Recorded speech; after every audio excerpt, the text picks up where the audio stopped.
Welcome dear rockers, कैसे हो आप सभी। आज एक बार फिर खास आपके लिए हम हाजिर हो चुके हैं एक 5 स्टार मूवी लेकर। एक छोटी बच्ची का मूक बधिर पिता है दोस्तों। मूक बधिर का मतलब जो बोल नहीं पाता, जो सुन नहीं पाता। और दूसरी ओर उस बच्ची की माँ जो अपने पति से तलाक ले चुकी है और अपनी बेटी की कस्टडी पाने के लिए कोर्ट में केस कर देती है। ऐसे में यार क्या वो मूक बधिर पिता क्या करेगा? क्या आखिर में वो अपनी बेटी की कस्टडी पा लेगा या फिर नहीं? यही सब दिखाया गया है बहुत ही हार्ट ब्रेकिंग तरीके से यार। और ये आपके लिए भी एक इमोशनल सफर बनने जा रहा है, तो ध्यान रखिएगा उस बात का। मूवी का नाम है ममू। वीडियो को एंड तक जरूर देखिए। नए हो तो सब्सक्राइब कर दीजिए। तो कहानी की शुरुआत में दिखाते हैं कि एक औरत को अरेस्ट किया जाता है और क्योंकि वो मूक बधिर है और साइन लैंग्वेज में बात करना चाहती है, लेकिन पुलिस वाले समझ नहीं पाते, तो पुलिस वाले एक साइन लैंग्वेज इंटरप्रेटर को बुलाते हैं। इंटरप्रेटर कहती है कि पहले इनकी हथकड़ियां तो खोलिए, उसी के जरिए बात करेंगी। ये हथकड़ियां खोलती जाती है और जब इंटरप्रेटर साइन लैंग्वेज में पूछती है कि अरे सुनिए, क्या आपने उस होटल से पैसे चुराए थे? वो औरत बताती नहीं, मैंने चोरी नहीं की, वो मेरी तनख्वाह थी, मैं वहाँ काम करती थी और मैंने मालिक से कहा कि मुझे नौकरी छोड़नी है, मेरी तनख्वाह दे दो, लेकिन वो नहीं दे रहा था, इसलिए मैंने अपनी तनख्वाह का अमाउंट लिया और वो चोरी नहीं है। अब इंटरप्रेटर कहती है लेकिन उस मालिक का तो ये कहना है कि आपने नौकरी नहीं छोड़ी थी, बल्कि आप होटल से पैसे चुरा कर भागी थी। अरे वो झूठ बोल रहा है, बुरा आदमी है वो, प्लीज मेरा विश्वास करिए। दोस्तों इंटरप्रेटर बाहर आ जाती है तो होटल का मालिक पुलिस को बता रहा होता है, देखो देखो चोर है, एक नंबर की चोर, उसकी बातों पे भरोसा मत करो। अरे बधिर हुई तो क्या हो गया, सारे बधिर भले थोड़ी ना होते हैं। और तब इंटरप्रेटर उससे पूछती है क्या आप साइन लैंग्वेज जानते हैं? मालिक कहता है कि नहीं, अगर साइन लैंग्वेज नहीं जानते हो तो आप उस औरत से कम्युनिकेट कैसे करते हो? तो मालिक थोड़ा डगमगा जाता है और कहता है वो मैं तो उसको टेक्स्ट करता था। और फिर इंटरप्रेटर उस औरत के पास जाकर उसका फोन मांगती है और तब वो औरत कहती है कि मालिक ने कहा कि सारे मैसेजेस डिलीट कर दो और मेरे पास वो मैसेजेस है ही नहीं, लेकिन उन मैसेजेस में मैंने सब कुछ साफ साफ बता दिया था। इंटरप्रेटर कहती है कि तुम फिक्र मत करो, अब कोर्ट जाएंगे, मैं तुम्हें सपोर्ट करूंगी। पर वो औरत पूछती है कि आप मुझसे अभी अभी मिली है, आप मेरी इतनी मदद क्यों करना चाहती हैं? तब इंटरप्रेटर बिना कुछ कहे बाहर आके पुलिस ऑफिसर को बताती है कि मुझे पूरा यकीन है वो औरत इनोसेंट है, जरूर गलती होटल के मालिक की ही है, इसलिए मैं इस बधिर औरत का केस कोर्ट में लेके जाऊंगी और उसको इनोसेंट साबित करूंगी। ऑफिसर पूछता है लेकिन तुम्हें बधिर और मूक लोगों से इतनी हमदर्दी क्यों है? तब दोस्तों वो बताती है कि बचपन में मैं उन्हीं लोगों के बीच रही हूँ। और यहाँ कहानी जाती पास्ट में और मुमू नाम की एक छोटी बच्चे को दिखाते हैं। वो मार्केट में भीड़ के बीच से निकल कर जा रही होती है, उसके पीछे एक आदमी चल रहा होता है। मुमू एक आदमी के पास पहुंचती है जो कि कोई एसी ठीक करने के लिए मैकेनिक हायर करने के लिए आया हुआ है। उसे कुछ लोग घेर लेते हैं, पहले जो सबसे कम रेट बोलेगा उसे वो काम मिल जाएगा। तो सभी एसी रिपेयर करने के लिए $90 या फिर $100 बोलते हैं, लेकिन मुमू कहती है कि मेरे पापा वो काम 50 में ही कर देंगे। और तब दोस्तों वो आदमी जो मुमू के पीछे चल रहा था वो सामने आता है। दरअसल यही मुमू के पिता है, नाम है जियाओमा। जियाओमा मूक बधिर है दोस्तों और उसके लिए मुमू बात करती रहती है हर किसी के साथ, फिर उसको इस तरह का काम दिलाती है बेचारी। तो ये काम जियाओमा को मिल जाता है और वो भी मुमू की बदौलत। लेकिन ये कोई घर का एसी नहीं होता यार, बल्कि एक बहुत बड़ी बिल्डिंग की छत पे लगे होते हैं बड़े बड़े एसी, उसको रिपेयर करना होता है। जियाओमा काम शुरू कर देता है, लेकिन मुमू से कहता है कि अगली बार बेटा सोच समझ कर रेट बोलना, इतनी बड़ी एसी को $50 में कौन करेगा, कोई नहीं। तो मुमू साइन लैंग्वेज में कहती है पापा आप ही ने तो बताया था कि पैसे चाहे जितने भी मिल जाएं, काम जरूरी होता है। और फिर सुनकर जियाओमा हंस देता है दोस्तों और अपना काम करने में लगा होता है। इस पर मुमू मुंह बनाती है तो उसको देखकर जियाओमा भी मुंह बना लेता है और इस तरह दोनों मतलब आपस में अपनी जिंदगी गुजार रहे होते हैं। बड़ा मुश्किल काम था वैसे ये वाला, लेकिन खेल खेल में जियाओमा वो काम कर देता है और फिर दोनों मार्केट में कुछ चीजें खरीद कर घर लेके जाते हैं। जियाओमा मुमू को बड़े मजे से उठाकर सीढ़ियां चढ़कर घर जाता है तो वहाँ उसके फ्रेंड्स खेल रहे होते हैं, सभी के सभी बधिर हैं दोस्तों। एक फ्रेंड सिगरेट स्मोक करती है तो मुमू जाकर बुझा देती है और कहती है cigarette smoking is injurious to health. फिर मुमू भी उनके साथ खेलने में लगी होती है। तो जियाओमा कहता है कि अभी पढ़ाई का टाइम है बेटा, चुपचाप चलो और पढ़ाई करो, कहकर मुमू को खींच लेके जाता है। हाँ वैसे मुमू स्कूल नहीं जाती दोस्तों, क्योंकि जियाओमा के पास फीस भरने के पैसे नहीं है ना, लेकिन वो कुछ एजुकेशनल टॉयज खरीद कर मुमू को देता है जिनके जरिए मुमू काफी कुछ सीख जाती है। बहुत ही इंटेलिजेंट बच्ची है वैसे तो। दूसरी ओर जियाओमा के फ्रेंड्स खेल रहे होते हैं और क्योंकि उन्हें कोई आवाज सुनाई नहीं देती तो बहुत ही शोर मचा रहे होते हैं। इसी बीच कोई गेम में चीटिंग कर देता है तो इस बात पे लड़ाई हो जाती है। जियाओमा उनको रोकने जाता है लेकिन वो उसको धक्का दे देते हैं और वो एक औरत के गेम पे गिर जाता है। वो औरत आए हाय गुस्से में जियाओमा की धुलाई कर देती है।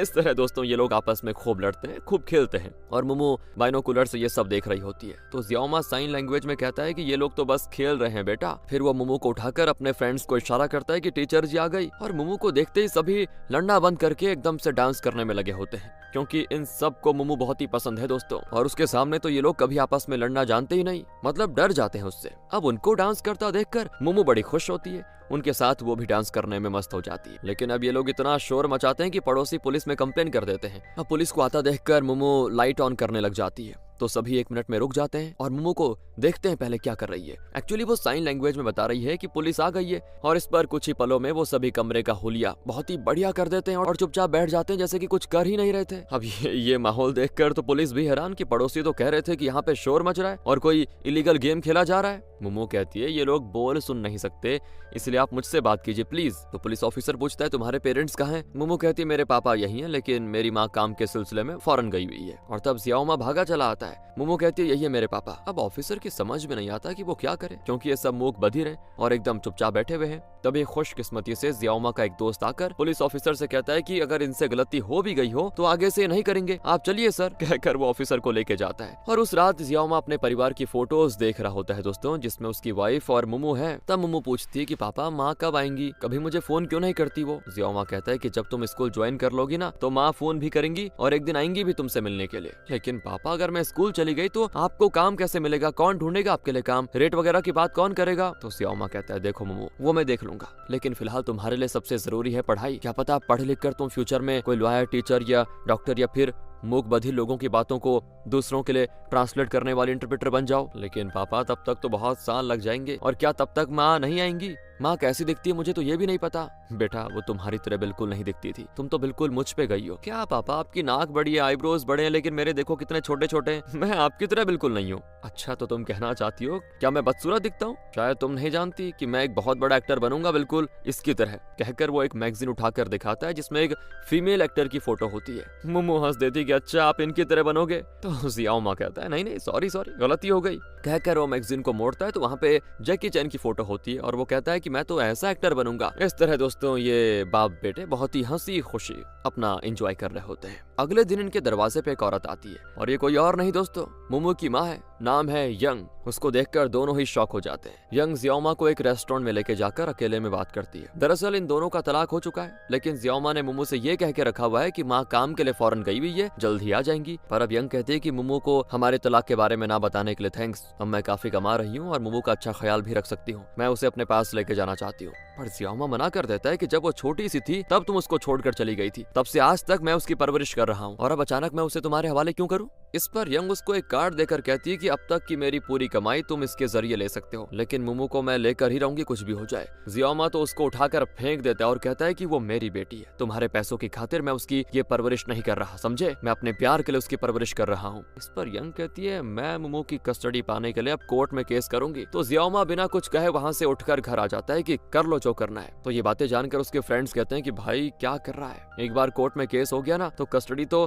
तुम्हारी वाइफ को मिल जाएगी। तभी दूसरा फ्रेंड कहता है कि अब ऐसे कैसे मिल जाएगी, 5 साल से इसने मोमो की परवरिश की है और उसे कितना प्यार दिया है पता है ना, कितना सेफ रखा है, और तो और मोमो हम लोगों से अलग नहीं हो सकती। तो तब एक फ्रेंड कहता है कि बेकार की बातें बंद करो, वो कोर्ट जाएगी तो हमें मोमो की कस्टडी पाने के लिए एक लॉयर को हायर करना होगा। और फिर वो अपनी पहचान के किसी लॉयर के पास जियाओ माँ को लेके जाता है। ये जो लॉयर है ना दोस्तों, इसको साइन लैंग्वेज आती है और खासकर वो मूक बधिर लोगों के जो केसेस है उनको ही लड़ती है। तो वो जियाओ माँ का केस लड़ने के लिए मान जाती है, लेकिन कहती है बदले में तुम्हें कार ड्राइव करना होगा। जियाओ माँ भी कार ड्राइव करता है और क्योंकि वो हॉर्न की आवाज सुन नहीं सकता तो डर डर कर एकदम धीरे धीरे चलाता है। लॉयर कहती है तुम और तेज ड्राइव नहीं कर सकते क्या, हैं? ऐसे कैसे काम चलेगा? तो ये सुनकर जियाओ माँ स्पीड बहुत बढ़ा देता है और दोनों एक जज के पास जाते हैं। दूसरी ओर दोस्तों यंग भी अपनी बेटी की कस्टडी के लिए अपने लॉयर से बात कर रही होती है और यहाँ लॉयर और जियाओ माँ उस जज से मिलते हैं। तो वो कहता है कि अगर तुम्हें अपनी बेटी की कस्टडी बनाए रखनी है तो तुम्हें किसी अच्छे घर में शिफ्ट होना पड़ेगा और मोमो को स्कूल भेजना होगा, फिर तुम कोर्ट में कह पाओगे कि मोमो को तुम एक अच्छा फ्यूचर दे सकते हो, तभी जाकर तुम्हारे जीतने के कुछ चांसेस होंगे, नहीं तो दिक्कत हो जाएगी। जियाओ माँ मान जाता है। दूसरी ओर यंग के लॉयर कहती है कि अगर हम ये प्रूव कर सकें कि तुम्हारी बेटी अपने पिता के साथ सेफ नहीं है या फिर वो मोमो को एक अच्छा फ्यूचर नहीं दे सकता तो हम आसानी से केस जीत पाएंगे। यहाँ जियाओ माँ घर आकर मोमो को बताता है कि बेटा हम दूसरे घर में शिफ्ट होने वाले हैं। तो मोमो पहले खुश होकर पूछती क्या मैं, आप और माँ सब एक साथ एक ही घर में रहने वाले हैं? तो जियाओ माँ उदास होकर कहता है कि नहीं बेटा ये कभी नहीं होगा। क्यों पापा, क्या माँ मुझे पसंद नहीं करती? तो वो कहता है नहीं मोमो, माँ को तो तुम बहुत ही पसंद हो, वो तो मैं हूँ जो उसे पसंद नहीं हूँ, लेकिन पापा आप मुझे पसंद हो फिर क्या दिक्कत है? अब अगले दिन जियाओ माँ लॉयर से मिलता है क्योंकि वो मोमो को स्कूल में भर्ती करवाना चाहता है और स्कूल में जाकर बात करने के लिए वो लॉयर की मदद मांगता है। तो पहले वो इनकार कर देती कि मुझे इसके अलावा भी बहुत कुछ काम होता है, लेकिन जियोमा उसको छोड़ता नहीं और मुमू की आवाज में एक रिकॉर्डिंग सुनाता है, लेकिन वो खुद उसको सुन नहीं सकता। दरअसल मुमू ने उसको राइम्स की तरह ये गाया होता है कि मेरे पापा बोल सुन नहीं सकते, इसलिए स्कूल में जाकर बात नहीं कर सकते, so help me please, help me. हम ये सुनकर लॉयर हंसती है और जियोमा की मदद करने के लिए मान जाती है। अब वो मुमू को लेकर स्कूल जाते हैं, जहाँ लॉयर मुमू की माँ की एक्टिंग करती है, मतलब उसकी माँ बनकर। हेडमास्टर पूछती है कि 1+1 क्या होता है बेटा, तो बेचारी मुमू चुप खड़ी रहती है। अच्छा क्या तुम कोई पोयम जानती हो? इस पर भी मुमू कुछ कहती नहीं। तो लॉयर कहता है वो कहना थोड़ा नर्वस है बेचारी, इसलिए कुछ कह नहीं रही, वरना तो घर में मेरी बेटी इतना चबड़ चबड़ करती है कि क्या कहूँ। सुनकर मुमू चौंक जाती, क्या मैं आपकी बेटी हूँ? तो लॉयर कहती है अरे चुटकी मुझे मत देख, जवाब दे हेडमास्टर को। पर वो फिर भी कुछ नहीं बोलती दोस्तों। हेडमास्टर कहती है कि जो बच्चे बोल नहीं सकते उन्हें यहाँ नहीं पढ़ाया जा सकता, उसके लिए दूसरे स्कूल होते हैं, तो वहाँ इसका एडमिशन करवा दो। अब जियोमा की कुछ समझ में नहीं आता, तो लॉयर कहती है वो बोल नहीं पा रही है अभी नर्वसनेस की वजह से। फिर वो हेडमास्टर को रोक कर कहती है कि मुमू के पिता सुन नहीं सकते और ये बच्ची उन्हीं के पास पली है, हमेशा अकेली रहती है, इसलिए उसे बोलने की आदत नहीं है, लेकिन मैं चाहती हूँ कि उसका फ्यूचर अच्छा रहे, वो सबके साथ घुल मिल कर रहे, एक नॉर्मल बच्ची की तरह रहे। देखो फिलहाल वो बोल नहीं रही, लेकिन उसने गाना गाया है, कहकर फिर वो जियोमा से मुमू की वो रिकॉर्डिंग सुनाता है। पर इतने में मुमू बोलना शुरू करती है कि 1+1 is 2, 2+2 is 4 और मुझे ट्विंकल ट्विंकल हमटी डमटी और भी बहुत सारे राइम्स पता है। अब हेडमास्टर उसको स्कूल में एडमिशन देने के लिए तैयार हो जाती है। लॉयर फिर जियोमा से कहती है देखो इससे पहले कि ये केस कोर्ट में जाए तुम्हें अच्छा खासा कमाना पड़ेगा, क्योंकि तुम्हें नए घर में शिफ्ट होना है और मुमू की फीस भी भरनी है। तो जियोमा कहता है कि मैं अपनी बेटी के साथ रहने के लिए कुछ भी कर लूंगा, लेकिन उसे अपने से अलग नहीं होने दूंगा कभी भी। रात को बाप बेटी अपनी उंगलियों की परछाई से तरह तरह के शिप्स बनाकर मजे से खेलते हैं। अगले दिन दोस्तों जियोमा और मुमू एक अपार्टमेंट में शिफ्ट हो जाते हैं, जहाँ का रेंट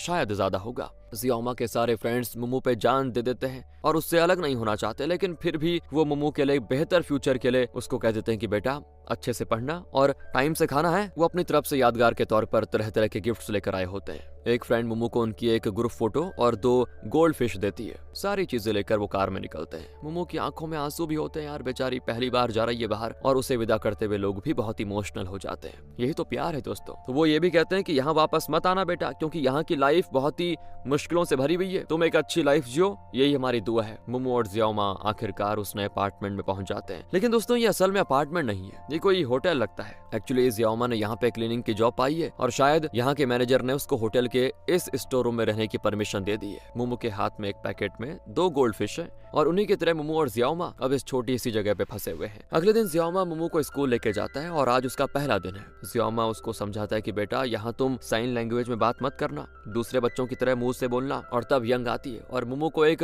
एक्सपेंसिव पाउच देती है, उसको गले लगा लेती है। फिर मुमू स्कूल जाती है। मुमू क्लास में अपना इंट्रो देती है और उसकी पढ़ाई शुरू होती है। यहाँ जियोमा काम शुरू करता है दोस्तों अपना, और बहुत ही बढ़िया से काम कर रहा होता है। काम के बाद वो मुमू को स्कूल से घर लेके आता है। दोनों मस्त खेलते हैं। इस तरह दिन बीतते हैं। अब एक दिन म्यूजिक क्लास में सारे बच्चे म्यूजिक बजाते हैं तो मुमू अपने कान बंद कर लेती है, क्योंकि अभी तक मुमू खामोशी में पली थी, इसीलिए अचानक से इतनी तेज आवाज उससे बर्दाश्त नहीं होती। दूसरी ओर जियोमा क्लीनिंग के लिए कमरे का दरवाजा नॉक करता है, लेकिन क्योंकि उसे कुछ सुनाई नहीं देता तो उसको लगता है कि शायद गेस्ट ने चेकआउट कर लिया है। वो क्लीनिंग करने के लिए अंदर जाता है, लेकिन लगता है दोस्तों वहाँ गेस्ट ने चेकआउट नहीं किया था, बल्कि वो नहा रही थी। वो बाहर निकलती है तो जियोमा को बहुत ही डांटती है कि अंदर कैसे आ गए रे तुम। बड़ी प्रॉब्लम हो जाती है दोस्तों उस दिन, जिस वजह से उस दिन जियोमा मुमू को लेने के लिए स्कूल नहीं जा पाता। मुमू रात तक स्कूल के पास एक दुकान के बाहर बैठी रहती है। जैसे तैसे जियोमा वहाँ पहुंच जाता है। फिर मुमू को लेकर वापस जाने ही लगता है तो वहाँ पे उसकी लॉयर आ जाती है। वो जियोमा को अपनी कार में लेके जाती है और काफी तेज चलाने लग जाती है और कहती है कि उधर देखो। वहाँ जियोमा का एक दोस्त कार ड्राइव करता है और पीछे से एक और आदमी अपनी कार में जानबूझकर उसकी कार को ठोक देता है।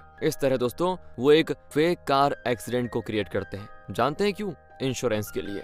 और जियोमा के दोस्त को इस काम के लिए बहुत ही अच्छी रकम दी जाएगी। लॉयर जियोमा से कहती है कि तुम्हें मेरे लिए बस यही करना होगा, मैंने तुम्हारी मदद भी तो की है, वैसे भी तुम फीस तो दे नहीं पाओगे, इसीलिए मेरे लिए इस तरह का एक्सीडेंट करवा दो, तुम्हारी अच्छी कमाई होती रहेगी। पर जियोमा तो साफ कह देता है कि मैं धोखाधड़ी का काम नहीं करूंगा, और वो जाकर अपने फ्रेंड को डांटता है कि भाई क्या कर रहा है ये, अपनी जान पर खेल कर ऐसे बुरे काम क्यों कर रहा है। पर उसका दोस्त कहता है कि देख मुझे अच्छी लाइफ जीनी है, इसीलिए पैसों की खातिर मैं ये काम कर रहा हूँ। फिर जियोमा होटल जाता है तो मैनेजर कहता है कि मैं तुम्हें नौकरी से निकाल रहा हूँ और तुम जो अपनी बेटी बेटी के साथ यहाँ ठहरे हुए हो ना, वो स्टोर रूम भी खाली कर दो। मैंने तुम पे रहम खाकर तुम्हें नौकरी दी और तुम हो कि कस्टमर के रहते कमरे में घुसकर साफ सफाई करने का काम कर रहे हो। तो ज़ियाओमा विनती करता है कि अरे सर वो अचानक, मैं कैसे समझाऊं आपको। लेकिन दोस्तों मालिक उसको निकाल देता है। अब ज़ियाओमा को मजबूरन वो कार क्रैश वाला काम करना ही पड़ेगा, क्योंकि नौकरी भी गई और बिना पैसों के वो स्कूल की फीस कैसे भरेगा। तो ज़ियाओमा वो काम ले लेता है और एक कार को ले जाकर उसे क्रैश कर देता है, और वो भी एकदम नॉर्मल एक्सीडेंट की तरह। और अपनी सेफ्टी के लिए उसने हेलमेट पहना होता है। ज़ियाओमा सिर्फ लग्जरी कार को इस तरह से एक्सीडेंट करता है और उसके डैमेज्ड पार्ट को रिपेयर करने के लिए इंश्योरेंस कंपनी उस कार को एक वर्कशॉप में देती है, और इंश्योरेंस कंपनी, उस वर्कशॉप और लॉयर का एक फ्रेंड, ये सब मिले हुए हैं और मिलकर ये लोग इस तरह का काम करवाते हैं। दोस्तों इस तरह एक्सीडेंट हुए लग्जरी कार के ओरिजिनल पार्ट्स को निकालकर उसमें चीप वाले पार्ट्स लगा देते हैं, और इस तरह वो एक इलीगल बिजनेस को लीगल की तरह चलाते हैं। वो ज़ियाओमा को कहते हैं कि कभी कभी तुम्हें जेल भी जाना पड़ सकता है, लेकिन हमारे पास तो लॉयर है ही, वो तुम्हें आसानी से बाहर निकाल देंगे, इसीलिए डरने की बात नहीं है, समझे। तुम बस काम करते जाओ और कमाते जाओ। तो ज़ियाओमा दोस्तों रोज एक लग्जरी कार को ले जाकर अलग अलग जगहों पे क्रैश करने लगता। ज़ियाओमा को जो कार क्रैश करनी होती उसमें वो मुमू को स्कूल में ड्रॉप करता है और रात को उस कार का एक्सीडेंट कर देता है। रात को ना सोने की वजह से दिन भर वो सोता रहता है। अब एक दिन मुमू देख लेती है कि ज़ियाओमा का शरीर बहुत घावों से भरा हुआ है, जो कि अब इतने एक्सीडेंट होते हैं तो कभी यहाँ पे चोट लगती है, कभी वहाँ पे लगती है। उसे शक होता है कि पापा पक्का कुछ गलत कर रहे हैं, लेकिन बेचारी को ठीक से पता नहीं चलता। और मुमू के गोल्ड फिश कम पानी में तड़प रहे होते हैं, बिल्कुल ज़ियाओमा और मुमू की तरह। मुमू ने दीवार पर समंदर, ब्लू व्हेल वगैरह बना के रखे होते हैं। वो और ज़ियाओमा चाहते हैं दोस्तों एक बड़े समंदर में ब्लू व्हेल की तरह आजाद रहना, लेकिन अब छोटे से बॉटल में फंसे हुए गोल्ड फिश की तरह यहाँ पे जी रहे हैं। मतलब ऐसी कंडीशन हो चुकी है उनकी। तो एक दिन तो ज़ियाओमा रात को एक्सीडेंट करने के बाद दिन में सो रहा होता है। मुमू उठाती है कि आप दिन भर सोते क्यों रहते हो पापा, क्या हो गया। फिर वो ब्लू व्हेल जैसे एक टॉय में ब्लो करती है और कहती है ये मेरे फ्रेंड ने दिया है, इसे ब्लो करने से इसमें से आवाज आती है। तो उसके एकदम पीछे वाले ब्लू व्हेल के शेप में एक स्लाइड होता है। असल में मुमू उसे ब्लो नहीं कर रही होती, उसने सिर्फ अपने मुंह में रखा होता है। और फिर भी ज़ियाओमा सोचता है कि बेटी उस टॉय को बजा रही है, इसीलिए वो ताली बजाता है। मुमू को बहुत ही बुरा लगता है कि एक तो पापा सुन नहीं सकते, दूसरी ओर उन्हें मुझे खुश करने के लिए बताओ एक्टिंग करनी पड़ रही है कि वो सुन सकते हैं। अब बेचारी रोने लग जाती है कि कैसी कंडीशन करती भगवान ने हमारी। ज़ियाओमा कहता है कि देखो मुमू, रो मत, मैं जानता हूँ कि मैं तुम्हारी आवाज नहीं सुन पाऊंगा, लेकिन अगर इस दुनिया में सबसे प्यारी कोई चीज है तो वो जरूर तुम्हारी आवाज होगी। उसे मैं सुन नहीं पा रहा, इस बात का मुझे दुख जरूर है। कहकर वो भी उस टॉय को बजाने लग जाता है। दोनों बहुत खुश होते हैं दोस्तों। अब अगले दिन कोर्ट में सुनवाई होती है। ज़ियाओमा को कोर्ट में ये दिखाना है कि उसकी अच्छी कमाई हो रही है, और वो जिसके लिए कार एक्सीडेंट करता है ना, उस मैनेजर से पैसे मांगने जाता है। तो वहाँ लॉयर कहती है कि रुको, एक और कार बस तुम्हें उसका एक्सीडेंट करना है, हम तुम्हें पूरा अमाउंट दे देंगे। तो उस रात ज़ियाओमा मुमू को सुलाकर एक्सीडेंट करने के लिए निकल जाता है, लेकिन मुमू सोई नहीं थी दोस्तों। वो अपना शक दूर करने के लिए अपने पापा के पीछे जाती है, और वो जिस कार का एक्सीडेंट करने वाला है उसी में चढ़कर छुप जाती है। अब ज़ियाओमा कार को बहुत ही तेज चलाता है, और सामने से आती है गाड़ी पे क्रैश करवाने वाला होता है कि ये देखकर मुमू चिल्लाती है कि पापा क्या करने जा रहे हो। और ज़ियाओमा को एकदम से शॉक, वो नहीं जानता था कि मुमू कार में है। वो गाड़ी को ऐन वक्त पर घुमा लेता है, लेकिन फिर भी दोस्तों कार साइड के बैरियर में क्रैश हो जाती है और दोनों को चोट लग जाती है। खासकर मुमू को बहुत चोटें आती हैं। तो ज़ियाओमा तुरंत उसे उठाकर हॉस्पिटल लेके जाता है। डॉक्टर भी मुमू को चेक कर रहे होते हैं। वहाँ पे फिर आती है यंग और डॉक्टर से पूछती है कि मैं उसकी माँ हूँ, मुमू को क्या हुआ बताइए। डॉक्टर बताते हैं कि डरने की बात नहीं है, घाव भर जाएंगे, लेकिन एक्सीडेंट से उसको शॉक लगा हुआ है और इसीलिए वो ठीक से बात नहीं कर पा रही है। हाँ, धीरे धीरे ठीक हो जाएगी, आप उसको घर लेके जाइए। अब यंग मुमू को उठा के लेके जाती है। तो ज़ियाओमा की कुछ समझ में नहीं आता कि वो यंग से मतलब क्या बोले। अब वो बस ये पूछता है कि तुम उसे क्यों लेके जा रही हो। यंग कहती है मुझे छुओ मत, मैं मुमू को अपने साथ लेके जा रही हूँ, और अब जो होगा वो कोर्ट में होगा। और फिर इनके और इनके लॉयर्स के बीच में दोस्तों एक ऑफिशियल मीटिंग अरेंज की जाती है। दरअसल इनकी लव मैरिज हुई थी, पता है आपको, लेकिन जब मुमू पैदा हुई तो ज़ियाओमा ने उसको साइन लैंग्वेज सिखाया, जिसके बाद वो सिर्फ साइन लैंग्वेज में ही कम्युनिकेट करने लगी, और इसी वजह से वो ज्यादा बोलती नहीं थी। ये चीज यंग को अच्छा नहीं लगा और इसीलिए वो ज़ियाओमा से अलग हो गई। लेकिन अब ज़ियाओमा की वजह से मुमू मरते मरते बची हुई है। वो कहती है कि मेरी बेटी ज़ियाओमा के साथ सेफ नहीं है, वो मेरे पास सेफ रहेगी, इसलिए मुझे को मुमू की कस्टडी लेनी होगी। तो जब ज़ियाओमा की राय पूछी जाती है कि भाई तुम क्या कहते हो, तो वो कहता है कि मुझे मुमू से मिलना है, आप उससे पूछकर देखिए, वो जरूर मेरे साथ ही रहना चाहेगी। तो वो मिलाते हैं उसको अपनी बेटी से। वो लोग मुमू से पूछते हैं कि बेटा तुम पापा के साथ रहना चाहती हो या माँ के साथ। ज़ियाओमा मुमू को देखता है और बहुत खुश होता है कि वो सही सलामत है। वो जानता है कि मुमू उसी का नाम लेगी, उसी के साथ रहना चाहती है। लेकिन दोस्तों आज मुमू यंग की ओर इशारा करती है कि मैं माँ के साथ रहूंगी, और ज़ियाओमा बिल्कुल बौखला जाता है। यंग भी मुमू को लेकर चले जाती है। वो उसको स्कूल में ड्रॉप करती है। फिर म्यूजिक क्लास में मोमो काफी अच्छा प्ले करती, यंग उसको वापस लेने के लिए आती है। तेज बारिश हो रही होती है और जियामा बेचारा दूर से छुपकर अपनी बेटी को देखता है। कुछ दिन तो ऐसे ही बीतते हैं। मोमो ने अभी तक दोस्तों अपनी माँ से एक शब्द नहीं कहा था। इस बात से यंग तो उदास थी। फिर मोमो अपनी उंगलियों की परछाई से तरह तरह के शेप्स बनाती है, जैसे वो अपने पिता के साथ बनाया करती थी, खेला करती थी। मोमो जियामा को बहुत ही मिस कर रही है देखा जाए तो, लेकिन फिर वो यंग के साथ क्यों आना चाहती थी ये तो फिलहाल नहीं पता। और यहाँ पे एक छोटा सा फ्लैशबैक दिखाते हैं दोस्तों, जहाँ मोमो ने अपने पापा के लिए एक बलून में लिखा होता है कि पापा मैं आपकी अच्छी देखभाल करूंगी, आपको कभी कुछ होने नहीं दूंगी, आपको सेफ रखूंगी। और यहाँ पता चलता है कि मोमो जान गई थी कि उसके पापा मोमो की कस्टडी के लिए एक्सीडेंट्स करवा रहे हैं, ऐसा खतरनाक काम कर रहे हैं जिससे कि कभी न कभी जियामा की जान को खतरा हो सकता है। और अपने पापा को उसी खतरे से बचाने के लिए मोमो अपनी माँ के साथ आ गई थी ताकि उसके खातिर उसके पापा ऐसा काम ना करे। पर वो अब अपने पापा को बहुत ही मिस कर रही है और यहाँ काफी अकेला अकेला महसूस कर रही है। दूसरी ओर जियामा दोस्तों उस ब्लू वेल टॉय को ब्लो करके मोमो को याद करता है बेचारा। और तब उसका एक फ्रेंड आता है तो जियामा कहता है कि मुझे मोमो की आवाज सुनाई दी थी, वो बहुत ही प्यारी आवाज थी। अब उसका दोस्त डर जाता है कि कहीं बेटी से अलग होकर ये पागल ना हो जाए और कहीं खुद अपनी जान न दे दे। वो कहता है कि भाई तुम्हें कुछ भी उल्टा कदम उठाने की जरूरत नहीं है, समझे। और फिर उस दोस्त के जाने के बाद दोस्तों जियामा को एक मैसेज आता है कि कल यंग मोमो को लेकर हमेशा हमेशा के लिए न्यूजीलैंड जाने वाली है और कभी वापस नहीं आएगी। मोमो को आखिरी बार एक नजर देखने के लिए जियामा जल्दी से उस ब्लू वेल टॉय को लेकर एयरपोर्ट जाता है। मोमो बोर्डिंग गेट की ओर निकल जाती है। जियामा उसको देख लेता है लेकिन बोल नहीं सकता ना बेचारा, तो ब्लू वेल टॉय को बजाता है। मोमो आवाज सुन लेती है और मुड़कर देखती है तो जियामा बाहर खड़ा होता है। उसको देखते मोमो का चेहरा एकदम से खिल जाता है दोस्तों और ग्लास के पास जाकर जियामा को साइन लैंग्वेज में कहती है कि पापा क्या आप मुझसे गुस्सा हो, मैं तो आप ही के साथ रहना चाहती हूँ, माँ के साथ नहीं लगता अच्छा मुझे। तो जियामा कहता है ऐसा मत कहो बेटा, तुम मेरे साथ रहने के बजाय माँ के साथ ज्यादा सेफ रहोगी और वहाँ तुम अच्छे से पढ़ लिख पाओगे, तुम्हें अच्छी लाइफ मिलेगी वहाँ। और हाँ अपनी माँ की बात मानना, ठीक है, उनके साथ अच्छे से रहना। और ये सारी बातें सुनकर मोमो का दिल पिघल जाता है और कहीं ना कहीं यंग भी ये बातें सुन रही थी। मोमो कहती है ठीक है पापा मैं माँ के साथ जाऊंगी, लेकिन आप प्लीज वो एक्सीडेंट वाला काम मत करना कभी भी, बहुत चोटें आएंगी नहीं तो आपको। तो जियामा कहता है डरो मत, मैं वो काम कभी नहीं करूंगा, तुम बस खुश रहो। पापा मैं आपको अपने पास देखना चाहती हूँ हमेशा।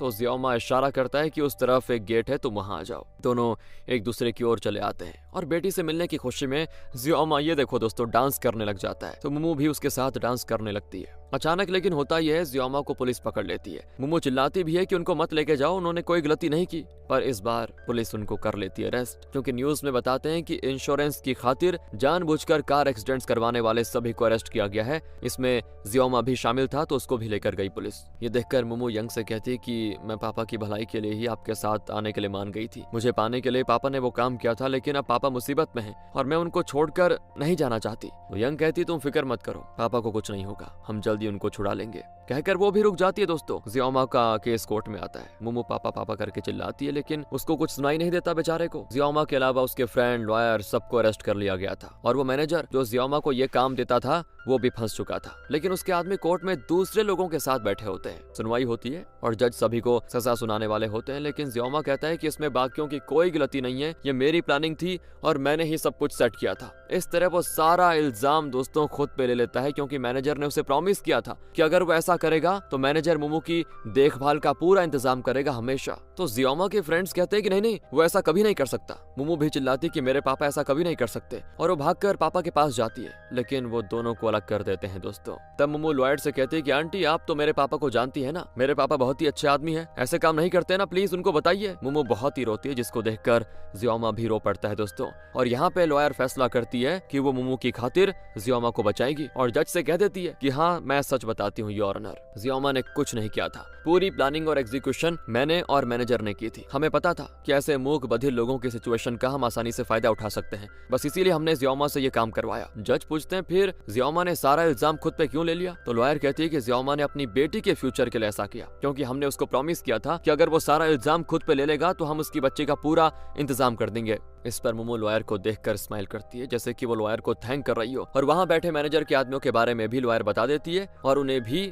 अरेस्ट कर लिया जाता है। लॉयर फिर जियामा से कहती है कि मैंने तुम्हारी बहुत ही बड़ी मदद की, भूल मत जाना और मोमो का बहुत अच्छे से ख्याल रखना, बहुत ही अच्छी बच्ची है वो। फिर दोस्तों जजेस जियामा से पूछते हैं तो वो साइन लैंग्वेज में बताता है कि मुझे अपनी बेटी की खातिर उसे स्कूल भेजने, उसकी कस्टडी पाने की खातिर पैसों की जरूरत थी और मुझे कहीं नौकरी नहीं मिली और ना ही मेरा कोई घर है। अपनी बेटी की परवरिश के लिए मैं ये गलत काम करने के लिए मान किया। मैंने मजबूरी में ये सब किया था सर, लेकिन फिर भी गलत काम तो गलत काम ही होता है ना। उसके लिए मैं आपसे माफी मांगना चाहता हूँ। मैं बोल सुन नहीं सकता, मेरे लिए मेरी बेटी बोलती है, लेकिन मैं ज्यादा दिन उसका इस तरह इस्तेमाल नहीं करना चाहता। उसकी अपनी एक लाइफ होनी चाहिए, और मैं सेल्फिश बाप नहीं हूँ जो अपनी बच्ची के कंधों पर हमेशा एक बोझ बनकर जीऊं। मैं चाहता हूँ कि वो अपनी माँ के साथ न्यूजीलैंड जाए और अच्छे से पढ़ लिख कर अपनी लाइफ को एंजॉय करे, हो सके तो मेरी तरह मूक बधिर लोगों की मदद करे। और ये सुनते ही दोस्तों वो मुड़कर मुमू को देखकर कहता है कि मुमू, मुझे कभी अफसोस नहीं हुआ कि मैं सुन नहीं सकता, लेकिन जब तुम पैदा हुई और तुमने बोलना शुरू किया तब मुझे लगा कि अगर इस दुनिया में सबसे मीठी और दिल को खुश कर देने वाली कोई आवाज है तो वो जरूर तुम्हारी आवाज होगी।